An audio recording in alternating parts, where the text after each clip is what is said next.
ভাবুন তো, একটা ছোট্ট বাচ্চা কুকুর অ্যাক্সিডেন্টে মুখের নিচে দাঁত ভেঙে গেছে আর ৩-৪ দিন ধরে কিছুই খেতে পারেনি, ব্যথায় কাতরাচ্ছে, না খেয়ে ধুকে ধুকে মৃত্যুর সঙ্গে লড়ছে।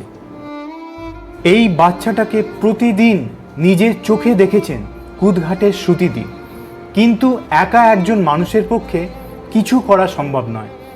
আজ এই অবলা শিশুটার দরকার তৎক্ষণাৎ চিকিৎসা, নিরাপদ ট্রান্সপোর্ট আর সাময়িক আশ্রয়। আপনাদের একটুখানি সহানুভূতি আর দ্রুত সাহায্য ওর জীবনের মোড় ঘুরিয়ে দিতে পারে। আজ যদি আমরা এগিয়ে না আসি, কাল হয়তো আর সময়ই থাকবে না।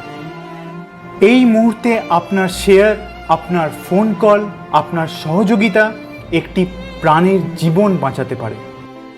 শেয়ার করুন এই ভিডিও, যেন যত তাড়াতাড়ি সম্ভব স্থানীয় রেস্কিউয়াররা পৌঁছে যায় আর এই ছোট্ট যোদ্ধা নতুন করে বাঁচার একটা সুযোগ পায়।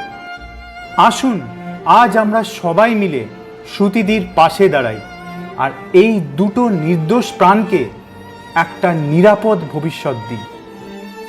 একটু ভালোবাসা, একটু সাহায্য আজ এই নিরাপরাধ শিশুর জীবন বাঁচাতে পারে।